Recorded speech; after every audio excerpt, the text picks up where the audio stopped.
제가 기사를 하나 봤는데 명목상 교인 10명 중에 4명이, 그러니까 10명 중에 4명이 명목상 교인이라 그래요. 가나안 성도까지 포함하면 절반이 넘는다고 합니다. 가나안 성도가 뭐냐면 교회를 안 가고 있는 성도. 가나안, 안 나아가. 맞죠? 50%가 넘는데요. 하나님이 이 마지막 때에 하나님이 교회를 주목하고 계셔요. 오늘 이 시간 영상을, 짧은 영상인데 다 같이 한번 잠깐 보도록 하겠습니다.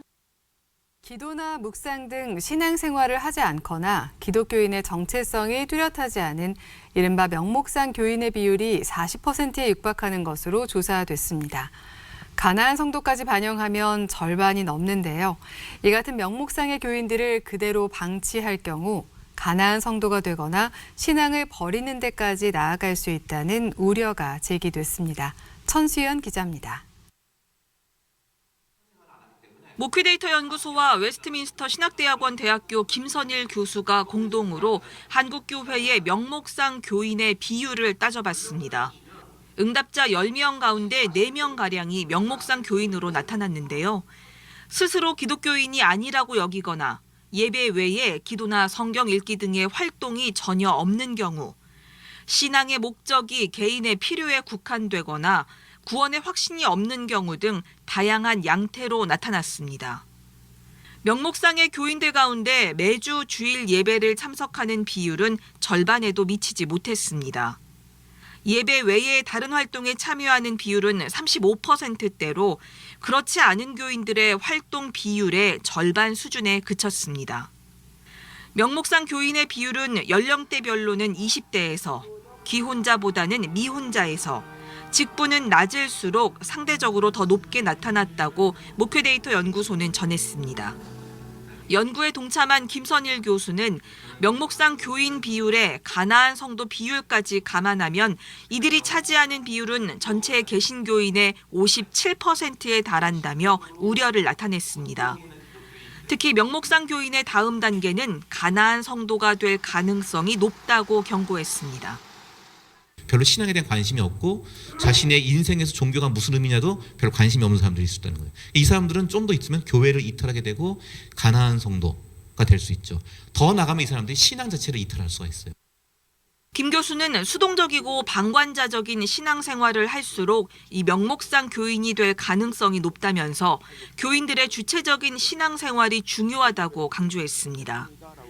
연구팀은 명목상 교인에 대한 이해를 높이고 이를 바탕으로 사역 방향을 잡는 게 심각한 가나안 성도의 증가 현상과 개신교 인구 감소에 대한 대응 방안이 될 것으로 기대하고 있습니다. 한편 국제 기독교 정보지 오퍼레이션 월드는 전 세계 기독교인의 60%를, 국제 로자는 44%를 명목상 교인으로 각각 추산하고 있습니다. 미국에서는 지난 2022년 교회 출석 여부와 신앙의 비중을 기준으로 미국 기독교인의 66.7%가 명목상 교인인 것으로 분석했습니다. CBS 뉴스 천수연입니다. 여기까지요. 자, 다 같이 따라해 볼까요? 무너진 제단을 다시 수축하라. 무너진 제단을 다시 수축하라.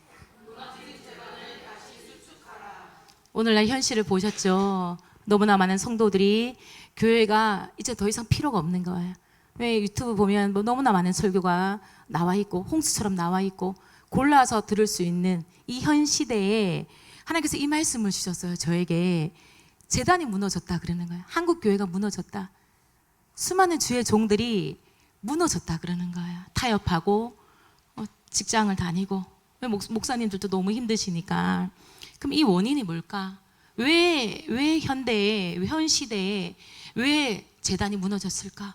제가 일주일 동안 이걸 묵상했어요. 열왕기상 18장 30절에 엘리야가 모든 백성을 향하여 이르되 내게로 가까이 오라. 백성이 다 그에게 가까이 가매 그가 무너진 여호와의 제단을 수축하되, 이렇게 나와 있어요. 제가 이 말씀을 보는데 마치 오늘날 같았어요. 하나님께서 우리에게 주신 메시지가 있는 것 같았어요. 그러면 주님 오실 날이 멀지 않은 이때에 우리가 어떻게 해야 되는가? 그러면 무너진 재단을 수축하려면 우리가 어떻게 애써야 되는가? 그래도 우리 교회가 좀 덜해요.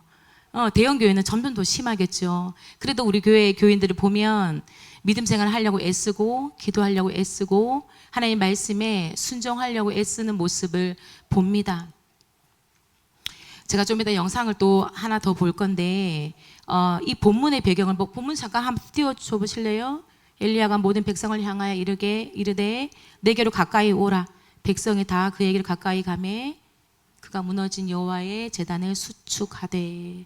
그 말씀 열왕기상 17장 18장 쭉 여러분 너무나 잘 아는 내용들이 쫙 나와요. 자, 하나님이 뭐라고 말씀하시냐면 이렇게 당부하는 말씀을 해요.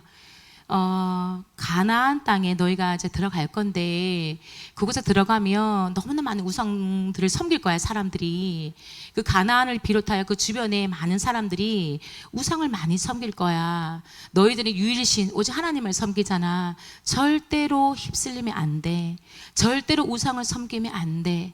당부의 말씀을 우리 주님이 하셨어요. 그런데 이스라엘은 솔로몬 왕이 되자 나라가 두 개로 나뉘어집니다. 남유다와 북이스라엘로 나눠져요. 이 남유다가 400년 동안 이어지거든요. 이 400년 동안 20명의 왕이 바뀌어요. 그 중에서 8명 왕만이 하나님을 섬기고 나머지는 다 악한 왕이었어요. 그리고 북이스라엘 오면서 240년 동안 이어지거든요. 그럴 때 19명 왕이 바뀌어요. 근데 이 19명 왕이 다 악한 왕이에요. 자, 남과 북을 통틀어서 제일 악한 왕이 누구였는가? 아합 왕이었어요. 이 아합 왕이 통치하는 이때에 엘리야가 짠 나타납니다. 이 엘리야가 선지자거든요. 나타나요. 하나님이 엘리야를 통하여서 역사합니다. 그래서 그 내용이 이제 이런 내용이거든요. 17장, 18장 쭉 내려옵니다. 엘리야는 바로 악한 왕 정권을 잡고 있을 때 하나님의 말씀을 따라 순종하고 하나님은 이 엘리야를 통하여서 하나님의 살아계심을 수많은 사람들이 보는 그 가운데 나타내셔요. 내가 참된 신이다. 너희가 섬기는 바알과 아세라 신이 참된 신이 아니고 내가 참된 신이다. 이거를 엘리야를 통해서 하나님께서 말씀하고 있어요. 이때 이 당시 어땠냐면 이 아합이 왜 이세벨과 결혼을 했냐면 이제 지도가 하나 나올 거예요. 지도가 나올 건데 이때 이 당시에 아람 나라가 끊임없이 공격하는 거예요. 어디 북이스라엘을 계속 공격하는 거예요. 그래서 이 아합 왕이 위기 의식을 느끼는 거예요. 이래서 왠지 나라가 뺏길 것 같아. 왠지 뭔가 위험해. 그래서 시돈 왕의 딸이 이세벨을 결혼을 합니다. 이세벨과 정략 결혼을 하죠. 근데 이세벨이 굉장히 예뻤고 굉장히 악한 여자였어요. 근데 이 이세벨이 결혼하면서 바알과 아세라 신을 막 다 가지고 오는 거예요. 그래서 거기서 끝난 것이 아니라 딱 결혼해서 이 계속 많은 사람들 강요하는 거예요. 내가 가지고 온 이 신을 너희가 섬겨. 그리고 이 당시에 하나님을 섬겼던 제사장이나 선지자들을 싸그리 이제 몰살하기 시작하는 거예요. 죽이기 시작하는 거예요. 악을 행했죠. 하나님이 너무나 이 부분을 보고 이래서는 도저히 안 되겠다. 이래서 엘리야를 하나님께서 사용하기 시작하셨어요. 자, 이때 이런 상황에 본문의 주인공 엘리야가 아합 왕 앞에 당당하게 나갔어요. 이때는 거의 아합하고 이세벨의 나라였거든요. 거의 그 권세가 엄청났단 말이에요. 근데 엘리야가 하나님 기도하는데 엘리야가 얼마나 기도하는 사람이었겠어요. 선지자고 하나님께서 말씀하셨는 거예요. 아합 왕 앞에 나가라. 아합 왕에게 이야기해라. 그래서 담대히 나갑니다. 어떻게? 회개해. 너가 지금 회개하지 않으면 그리고 저 우상을 다 제단을 버리지 않으면 다 철거 부수지 않으면 하나님께서 3년 반 동안 비를 내리지 않을 거야. 그리고 이세벨을 당장 처단해. 당장 죽여. 이렇게 말씀하셔요. 그러고 나서 도망가요. 엘리야가. 왜 하나님께서 말씀하셨어요. 아니면 죽을 수도 있거든요. 그 뒷날을 훗날을 기약을 해야 되는데 하나님 담대히 하나님의 말씀을 선포했지만 상황이 너무 좋지 않았어요. 그렇게 얘기한다고 해서 아합 왕이 예 그렇습니까? 당장 우상을 다 버리고 하나님을 섬겨야죠. 이렇게 하지 않았다는 거죠. 엘리야가 도망갔는데 3년 6개월 동안 계속 엘리야를 쫓는 거예요. 당장 엘리야를 쫓아서 죽여야 된다. 저 엘리야 때문에 3년 반 동안 비가 내리지 계속 않으니까 엘리야 탓을 계속 하기 시작한 거야. 이래서는 안 되겠다. 그래서 막 찾는 거예요. 근데 엘리야는 어디 가 있었느냐? 그리 시내가에 가 있었어요. 그리 시내가에 지도가 나오거든요. 지도 두 번째 지도 보면 그리 시내가가 딱 나와요. 지도가 오늘 한 개도 안 나오네.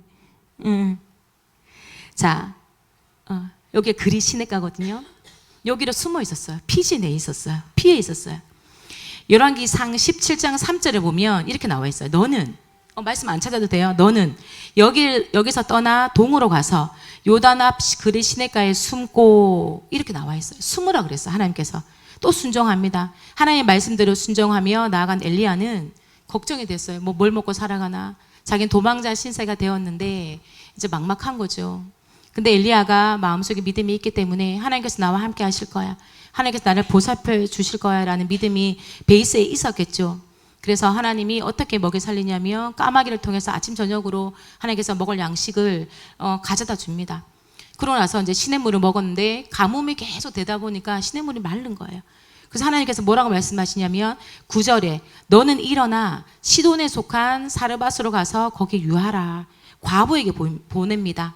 이 사르밧 과부는 여러분 잘 아시겠지만 굉장히 가난한 사람이었어요. 가난한 여인이었어요. 과부였어요. 이 당시 과부라 하면 아무것도 힘이 없는.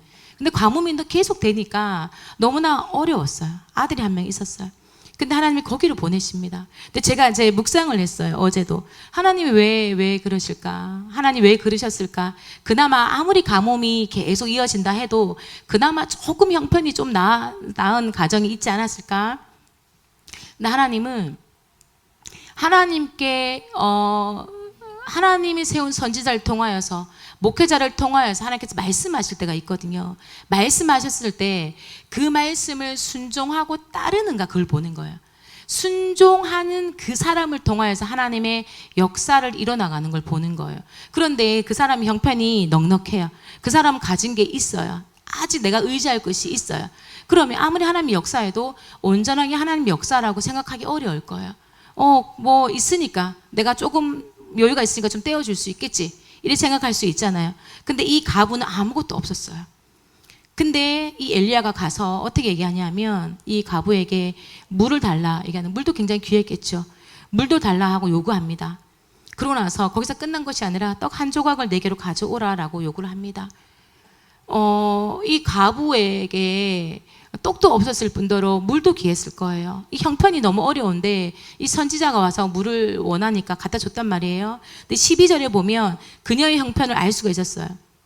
저가 가로되 당신의 하나님 여호와의 사심을 가리켜 맹세하노니 나는 떡이 없고 다만 통에 가루 한 움큼과 병에 기름 조금뿐이라 이렇게 말씀하고 있어요. 그래서 하나님이 뭐라고 얘기하냐면 엘리야가 뭐라고 얘기하냐면 엘리야는 자신에게 떡을 가져오라고 요구하면서 예언적인 메시지를 선포합니다. 그 여인에게 얘기해요. 어떻게 얘기하냐면 이스라엘 하나님 여호와의 말씀이 나 여호와가 비를 지면에 내리는 날까지 그 통의 가루는 다하지 아니하고 그 병의 기름은 없어지지 아니하리라 하셨느니라. 이렇게 이야기를 했거든요. 이야기를 하니까 그 여인이 그걸 믿었어요. 설마 그러면 그렇게 부담 가질 필요 없어 이렇게 하지 않았고, 이 내용은 구체적으로 나와 있지는 않지만 엘리야의 말대로 순종한 그 과부는 하나님의 기적의 주인공이 됩니다.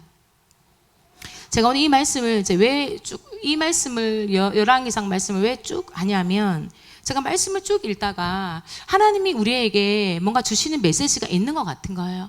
수많은 주의 종들에게 주시는 메시지가 있는 것 같은 거예요. 그리고 주의 성도들에게, 교회 성도들에게 하나님이 주시는 메시지가 있는 것 같은 거예요. 그래서 제가 계속 일주일 동안 이 말씀을 계속 묵상을 했어요.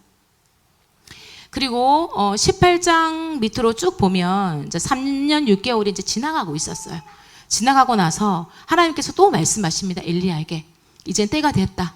이제 아합 왕 만나라. 두 번째 이제 그 음성이 또 들리기 시작을 합니다. 그런데 이때 이 당시에 아합을 만날 수 있는 시대적 상황이 아니었어요.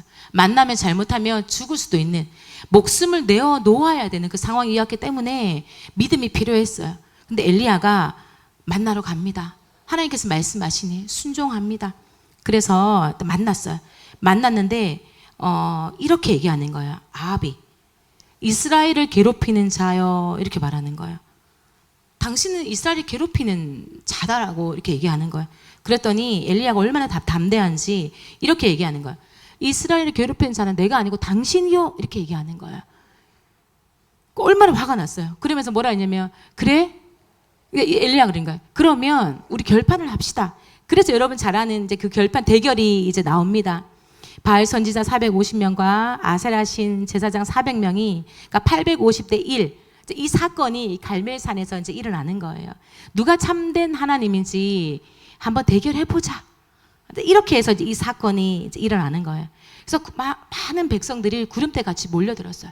막 구경하러 막 오는 거예요. 왜냐면 이때 이 분위기는 거의 아합 왕이 그 힘이 더 세기 때문에 아무리 엘리야가 선지자를 한들 그 당시에 선지자는 많이 죽었단 말이에요. 이 이세벨이 막 죽였어요. 하나님을 섬기고 하나님 제단 앞에 제사 지내는 선지자든 제사장이든 막 죽였단 말이에요. 근데 그때 이 엘리야에게 무슨 힘이 있었겠어요? 사람들이 와 대단하다 그런 분위기가 아니었어요. 어쨌든 사람들 다 모여서 구경하고 있었단 말이에요. 근데 엘리야가 대결하기 전에 이제 수많은 군중들 앞에서 이제 설교 말씀을 선포를 합니다. 이 대목에서 제가 마음이 되게 진한 감동이 온 게 있었어요. 이렇게 얘기합니다. 너희가 어느 때까지 두 사이에서 머뭇하겠느냐. 여호와 하나님인 참 신이거늘 그를 쫓고 바알 신이 참 신이거는 그를 쫓아라. 택해라 이 말이에요. 너희가 왔다 갔다 하지 말고 너희가 이제는 결단할 때가 되었다라고 얘기하는 거예요. 그래서 제단을 쌓고 이제 우상 앞에 우상을 섬기는 그 신과 대결이 일어납니다. 뭐 여러분 결과를 너무 잘 알죠. 근데 이때 중요한 게 뭐냐면 엘리야가 이렇게 얘기해요. 내용이 나와 있어요. 엘리야는 다 무너진 황폐된 하나님의 제단을 눈물을 흘리면서 12돌을 취하여 다시 수축했습니다. 이렇게 나와 있어요. 이 대목에 제가 참 눈물이 났어요. 엘리야의 마음이 어땠을까? 보니까 하나님의 제단이 다 무너져 있는 거예요. 이 갈멜산이 되게 광활하고 되게 좋은 산이었어요. 그럼 이 산에는 하나님의 제단이 있었고 수많은 제사장들, 수많은 선지자들 와서 제사를 지냈던 장소였단 말이에요. 근데 막상 올라가 보니 제단이 다 무너져 있는 거예요. 황폐되어 있는 거예요. 그래서 눈물을 흘리면서 다시 수축을 합니다. 대결하기 전에. 하나님은 오늘날 한국 교회를 보면서 이 마음을 갖기를 원해요. 수많은 주의 종들이 회개해야 돼요. 제가 이 마음으로 올라왔어요. 제가 대단해서 제가 대단하게 말 잘하는 사람도 아니고 대단하게 설교를 잘하는 사람은 아닙니다. 근데 하나님이 이 마음을 주셨어요. 오늘날 주의 종들이 정신을 차려야 된다. 수많은 교회들이 정신을 차려야 된다. 깨어 있어야 된다. 하나님 이 말씀을 강력하게 주는 거예요. 기도원을 가면 기도하러 온 사람들이 별로 없는 거예요. 교회의 문이 다 닫혀 있는 거예요. 기도하는 교회가 없는 거예요.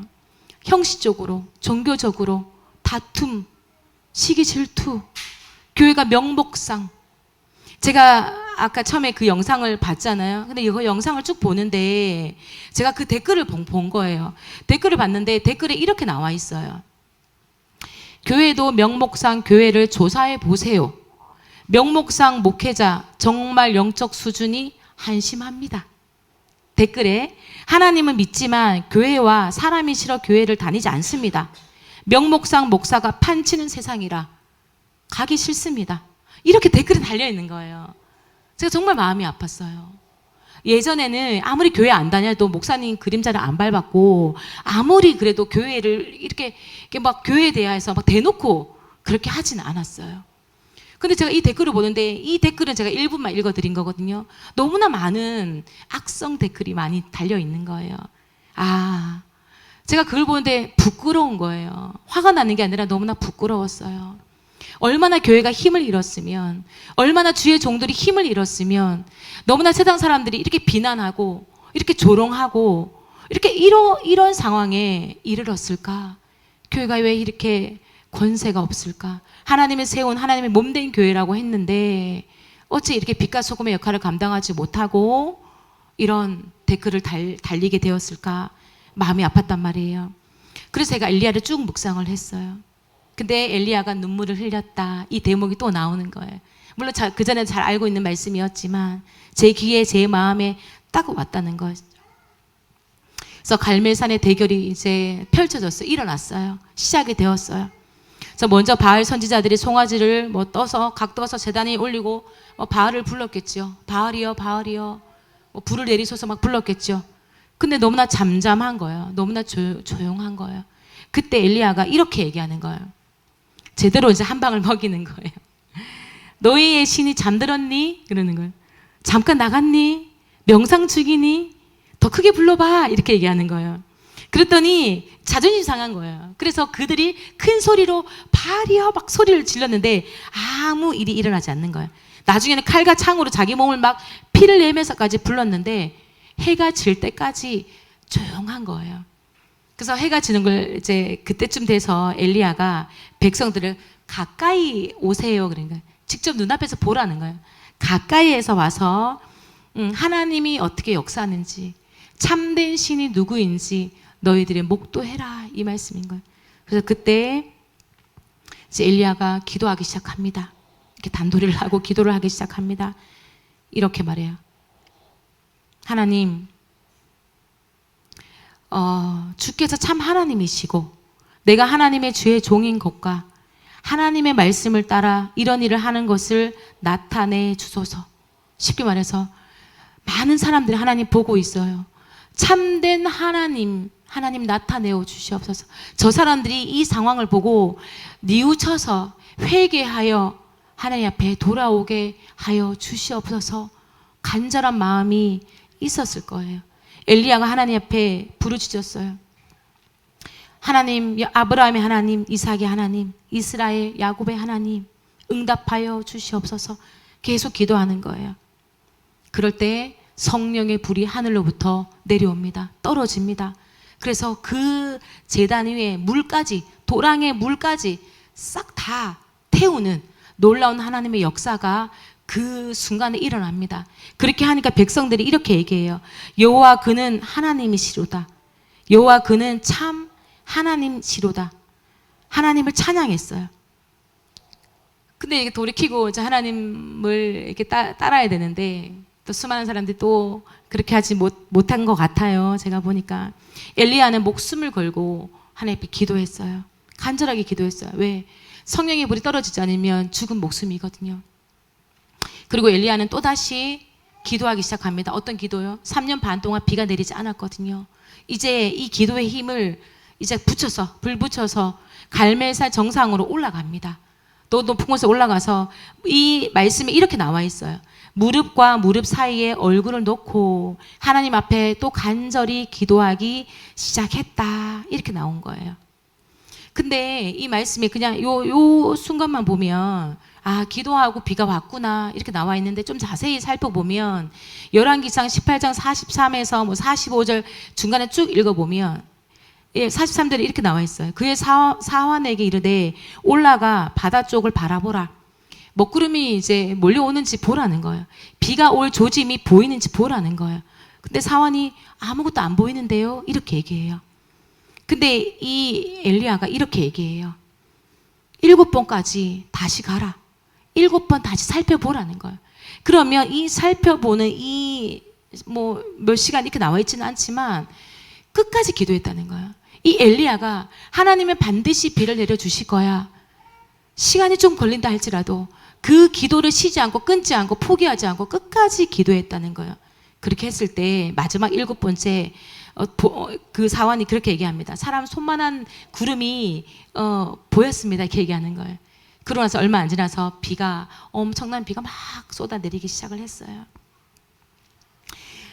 성경 본문을 다시 한번 보면 열왕기상 18장 30절에 보면 여호와의 제단을 수축했다. 그럼 이 여호와의 제단을 수축할 때 어떻게 해야 되는가? 예배가 회복되어야 돼요. 기도가 회복되어야 됩니다. 하나님의 말씀이 회복되어야 돼요. 우리 교회가 작고 연약한 교회이지만 한국 땅을 위해 기도할 때가 왔어요. 제가 너무나 일주일 동안 하나님께서 이 나라를 위해 기도하게 하셨어요. 우리의 기도가 필요할 때라고 말씀하시는 거예요. 우리가 이 한국 땅을 기도로 하나님께서 우리가 일으키기를 원하는 거예요. 제 마음에 이런 마음이 말씀이 딱 떠오르는 거예요. 연약하고 이 작은 곳에서 무슨 선한 일이 일어나겠어? 혹시 이렇게 생각하는 사람이 없을까? 우리가 무슨 영향력이 있겠어? 이 한국 교회에서 우리가 이렇게 점 하나도 아닌 이 작은 교회에서 우리가 외친다 한들, 우리가 막 깃발을 들고 외친다 한들 하나님은 아시겠지만 사람들이 알겠어? 우리가 말을 한다고 해서 우리 목사님 어디 가서 막 지금은 그렇지 않겠어요? 근데 하나님께서 뭐라 말씀하시냐면 하나님께서 하신다고 말씀하시는 거예요. 엘리야가 그 시대적으로 정말 다 쓰러져가는 그 제단이 다 허물어져 보니 정말 엘리야의 영향력이 바닥을 칠 때 하나님은 그 엘리야를 통해서 하나님이 일하셨거든요. 그럼 이 마지막에 한국 교회가 무너져 있는 이때에 하나님께서 별 볼 일 없는 세상적으로 봤을 때 별 영향력이 없는 우리 교회를 하나님께서 쓰기를 원하시는 거예요. 우리 여기 한번 읽어볼까요? 우리 교회 1번 교회 비전, 2번 3번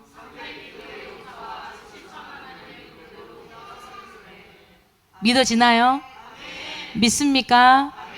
믿으셔야 돼요. 저걸 놓고 기도하셔야 돼요. 하나님 한국교회를 살려주시옵소서. 하나님 이 땅을 살려주시옵소서. 이 땅이 너무나 연약하고 너무나 썩어졌고 교회가 무너지는 이때에 하나님 교회를 살려주시옵소서. 한국교회가 이제 일어날 때가 되었어요. 어떻게? 회개의 물결이 일어나야 됩니다. 제가 얼마 전에 데이비드 차 목사님의 회개의 어떤 간증하는 걸 잠깐 들었어요. 제가 그분을 썩 좋아하진 않습니다. 잘 몰라요, 사실은. 그런데 제가 워낙 이슈가 되어서 제가 본 거예요. 봤는데 그 데이비드 차의 그 사람의 눈물을 보면서 그 사람이 그래도 영향력을 끼쳤단 말이에요. 남북 통일, 반드시 우리가 통일돼야 된다. 그 선두에 서서 젊은 사람이 외쳤단 말이에요. 그런데 사단이 그냥 두지 않는 거예요. 악한 사단이 그냥 두지 않아요. 그 연약함을 사용하는 거예요. 앞에서는 열심히 외쳤지만 영적으로 공급할 때가 많지 않았다는 거예요. 그 사람이 직접 고백했어요. 쉼이 없었다. 누가 나를 멘토해주는 멘토자가 없었다. 나를 바른 길로 이끌어주는 사람이 없었다. 달리기만 했다. 이렇게 고백을 했거든요. 근데 제가 그걸 보는데 어떤 마음이 들었냐면 마지막 때가 맞구나. 이 마지막 때에 악한 사단들이 발악을 하는구나. 조금만 영향력 있는 사람이 세워질만 하면 무너뜨리는 거예요. 지금 잘 보세요. 오늘날 어떻게 누가 영향력이 있나요? 어떤 교회가 와 진짜 초대교회와 같다. 진짜 대단한 교회가 있어요? 한국교회 있나요? 와 저 교회가 진짜 우리 한국교회 모델이 되었으면 좋겠다. 있나요? 저는 잘 모르겠어요. 아무리 눈 씻고 찾아봐도 잘 모르겠는 거예요. 그래서 제가 그 간증문을 들으면서 마음이 참 아팠어요.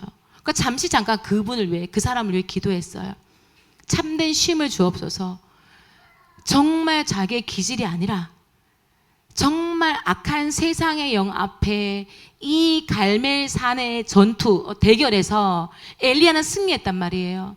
근데 그 데이비드 차는 실패했어요. 실패라고 제가 뭐 말을 하기가 좀 그렇지만 어쨌든 사단의 도전 앞에 넘어졌단 말이에요. 그러면 우리는 어떻게 해야 돼요? 기도 없이는 할 수 없어요. 기도하지 않고 절대 하나님 일을 할 수 없어요. 죽기 살기로 기도해야 됩니다. 어떻게 해요? 이제는 기도의 영역을 넓혀야 되는 거예요. 기도의 그 지경을 넓혀야 되는 거예요. 하나님 이 땅을 살려달라고 기도해야 되는 거예요. 이 땅에 주의 종들을 하나님 붙들어 달라고 기도해야 되는 거예요. 제가 이 댓글을 보면서 맞다라고 했어요. 제가 그 댓글 올린 사람 왜 이렇게 부정적이지 하지 않았고 맞습니다 그랬어요. 교회가 썩었는 거 맞다 그랬어요. 주의 종들이 넘어진 명목상 목사들이 많은 거예요. 회개합니다. 정말 회개해야 돼요. 그럼 어떻게 해야 돼요? 주의 종들이 이제는 하루에 10시간씩 하루 종일 성도들 위해 기도하고 한국교회를 기도하고 악한 사단들이 우는 사자와 같이 두루다니며 삶길 차를 찾는 이때에 한시도 진짜 잠깐이라도 엎어져 있으면 안 된다는 거죠. 계속 기도해야 됩니다. 기도밖에 없어요. 기도하면 악한 사단들이 이렇게 틈을 보다가 틈이 안 들리잖아요. 근데 저 사람 한번 공격하고 싶은데 틈을 안 줘요. 그러면 공격을 안 해요. 근데 그 사람의 데이비드 차에게 틈이 있었다는 거죠. 약했단 말이죠. 내용은 다 오픈할 수 없지만 유튜브에 다 오픈되어 있습니다. 외로웠다고 얘기했어요. 탈진한 상태가 계속 지속이 되었다고 고백을 했어요. 왜 그렇습니까? 내가 에너지를 쏟는 것보다, 내가 영적으로 에너지 쏟는 것보다 채워지는 게 약했다는 거죠. 다른 말로 기도가 약했다는 거예요. 그러면 저는 그렇게 기도합니다. 하나님, 우리 목사님 왜 기도해요? 여러분을 왜 기도합니다. 우리 셀 리더들 왜 기도합니다. 여러분 한 사람 한 사람을 기도해요. 어떻게 해요? 그냥 하나님 앞에 명목상 그냥 서지 않기를 기도합니다. 그냥 셀 리더이지 않기를 기도합니다.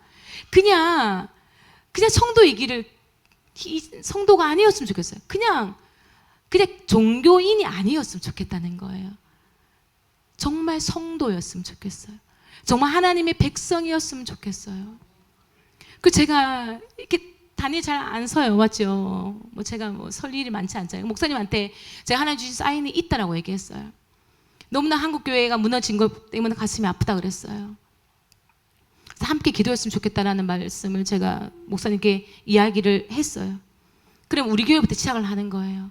하나님이 이 한국 교회가 100년의 역사가 넘어갔거든요. 그럼 하나님 이 100년에 이르기까지 얼마나 정말 하나님께서 그 신실하게 하나님 마음에 합한 주의 종들이 있었단 말이에요. 그런 교회가 있었단 말이에요. 제가 그 영상을 지금 잠깐 한번 볼 거거든요.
보셨죠? 지금 이때 이 자리가 장대현 교회였거든요. 이 장대현 교회가 1907년에 1월 2일부터 15일 평양에 성령 부흥회가 있었어요. 옛날에는 부흥회 한 일주일씩 했잖아요. 옛날 사람이죠. 부흥회 했었어요. 이때 어떤 일이 있었냐면 회개가 일어난 거예요. 처음에 하루 이틀 3일 동안은 사람들이 회개가 없었어요. 냉랭했단 말이에요. 피곤한데 바쁜데 이렇게 불평불만이 처음에 있었어요. 다른 간증을 보면. 근데 이때 길선주 장로가 먼저 본인의 죄를 회개합니다. 그거 나오고 1907년 1월 2일부터 15일까지 장대현 교회에서 도사경회가 열렸습니다. 6일부터 시작된 저녁 집회는 매일 약 1,500명이 참석하여 뜨거운 열기를 더해갔습니다. 그러다 마지막 이틀 동안 놀라운 영적 대각성 운동이 폭발했습니다. 바로 14일 저녁 성령에 사로잡힌 길선주 장로는 설교 대신에 자신의 죄를 고백했습니다. 그는 장로였었고 신학생이었지만 철저하게 하나님 앞에 회개하는 과정을 겪지 못했었습니다. 그런데 바로 그날 저녁 성령의 은사를 받은 후에 수천 명의 교인들 앞에서 자기의 죄를 철저하게 참여하였습니다. 1907년 1월 14일 길선주가 마룻바닥에 엎드려 자신의 죄를 고백하기 시작했다. 나는 하나님 같은 놈입니다. 친구가 죽어가며 아내 대신 재산을 정리해달라고 맡긴 돈을 제 마음대로 가로챘습니다. 주여, 저 같은 놈도 용서해 주실 수 있습니까? 하나님, 제 추악한 죄를 깨끗하게 하여 주옵소서. 길선주 장로의 회개가 있은 후 성도들도 자신의 죄를 하나하나 고백하기 시작했습니다. 병들어 아파하는 마누라를 보면서 매일 술만 마시고 빨리 죽어버리라고 저주했습니다. 주여, 용서하소서. 하나님, 저는 제 욕심 때문에 첩을 둘이나 두고 아이들과 마누라 생각은 전혀 하지도 않았습니다. 하나님이 싫어하시는 일을 일삼았습니다. 용서해 주소서. 하나님, 성교사님의 돈을 14전이나 훔쳤습니다. 절 용서해 주세요. 예배당은 성령의 강력한 임재와 통회의 역사로 가득 찼습니다. 그중 600명의 사람들은 다음날 새벽 2, 3시까지 밤새도록 가슴을 치며 자기 죄를 회개하느라 아우성을 쳤습니다. 이 회개의 운동이 시작되면서 드디어 성령의 대부흥 운동이 일어난 것입니다. 장대현 교회에서 모인 지난밤 집회는 최초의 실제적인 성령의 권능과 임재의 현시였습니다. 우리 중 아무도 지금까지 이전에 그 같은 것을 경험하지 못했으며 우리가 웨일즈, 인도 등에서 일어난 부흥 운동에 대해 읽었지만 성령의 역사는 지금까지 읽었던 그 어떤 것도 능가할 것입니다. 놀라운 성령의 역사는 다음날 15일에 더욱 강하게 나타났습니다. 그리고 이들의 회개는 고백과 눈물로만 그치지 않았고 구체적으로 그 죄악을 청산했습니다. 훔쳐간 돈과 물건은 주인에게 돌려주었고 타인에게 준 상처에 대해서는 찾아가 용서를 구했습니다. 이 평양 대부흥운동을 통해 소돔이라 불렸던 평양이 예루살렘으로 바뀌기 시작했습니다. 교회가 더욱 성장하고 사회 개혁이 일어났으며 수많은 학교들이 세워졌습니다. 또한 이 부흥의 불길은 평양 시내로 그 주변으로 다시 한반도 전역으로 놀랍게 확산되었으며 네, 여기까지. 나아가 중국 하나님 다시 이 회개 운동이 이 땅에서 일어나기를 원하셔요. 한국 교회가 정말 회개하기를 원하셔요. 하나님, 우리가 너무나 편한 삶을 사는 거예요. 너무나 관심이 없었던 거예요. 교회가 어떻게 되든 크게 상관이 없는 거예요. 자기 자신밖에 몰랐다는 거죠. 자기 한 사람만 잘 살면 된다고 생각했던 거죠. 그래서 이제 다시 이 회개의 운동이 각 교회에서 일어날 때가 되었다고 하나님께서 말씀하시는 것 같아요. 여러분들이 이 회개 운동이 일어날 수 있도록 여러분 기도해 주셔야 돼요. 그리고 매일 와서 중보기도 할 때 이걸 놓고 기도하는 거예요. 하나님, 한국교회를 살려주시옵소서. 회개할 수 있는 심령을 허락하여 주시옵소서. 우리들 마음이 녹아내려서 나만 생각하는 것이 아니라 하나님, 이 나라, 이 땅, 아버지 하나님, 이렇게 세워진 교회가, 핏값으로 세워진 교회가 우리가 이렇게 헛되이 이렇게 마무리할 수는 없잖아요. 하나님, 다시 한번 살려주시옵소서. 우리가 살아야 다음 세대가 삽니다. 우리가 회개하지 않으면 다음 세대는 없어요. 다음 세대 때 이제 교회는 더 심각한 상황에 놓이게 될 거거든요. 오늘 이 시간 나오셔가지고 부흥이라는 찬양 부르고 다 같이 기도하는 시간을 가질까 합니다. 여러분, 이 찬양을 부를 때 잘 모를 수도 있어요. 우리 교회가 이 찬양 잘 안 불렀었죠. 근데 이 찬양 부를 때 가사를 생각하면서 하나님, 이 땅의 황무함을 보시옵소서. 하나님의 긍휼이 필요할 때입니다. 하나님, 우리 심령 속에 회개가 필요할 때입니다. 이런 기도하는 마음으로 이 찬양 부르도록 하겠습니다.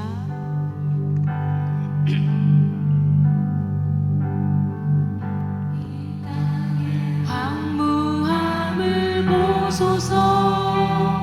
하늘의 하나님, 긍휼을 베푸시는 주여, 우리의 죄악 용서하소서.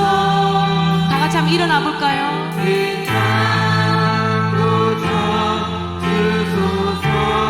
간절하게 원하는 마음으로 이제 모두 하나 되어 이 땅에 무너진 기초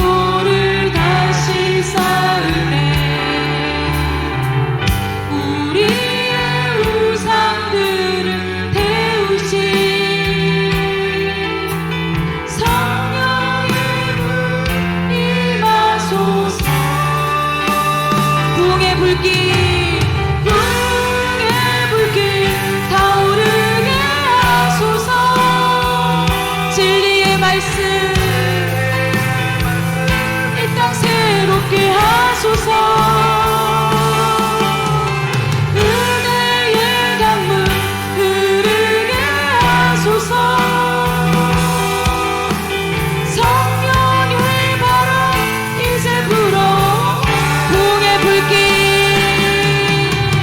붕의 불길 타오르게 하소서 진리의 말씀 이 땅 새롭게 하여 주시옵소서 은혜의 강물 흐르게 하소서 성령의 바람 이제 불어와 오 주의 영광 가득한 새날 주소서 오 주님 나라 이 땅에 다시 한번 불러볼까요? 조금 빠르게 불러볼게요. 이 땅의 황무함을 보소서 이 땅의 황무함을 보소서 하늘의 하나님 긍휼을 베푸시는 주 우리의 죄악을 용서하여 주시옵소서 아버지 하나님 한국 땅을 용서하여 주시옵소서 아버지 하나님 한국 교회를 우리 주님 불쌍히 여겨 주시옵소서 주여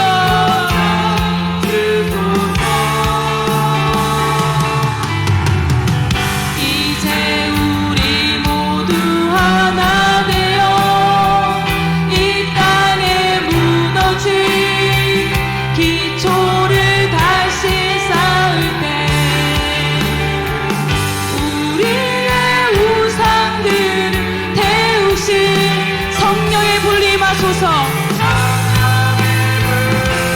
임하소서 붕의 불길 타오르게 하소서 진리의 말씀 이 땅 새롭게 하소서 은혜의 강물 흐르게 하소서 성령의 바람 이제 불어 붕의 불길 타오르게 하소서 진리의 말씀 이 땅 새롭게 하소서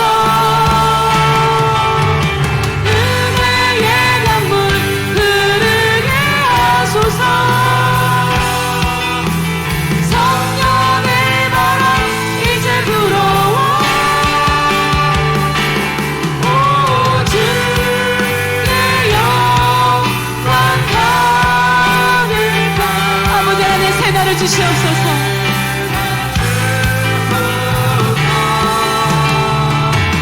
오 주님 나라 이 땅에 오 주의 영광 가득한 오 주의 영광 가득한 새날 주소서 오 주님 나라 이 땅에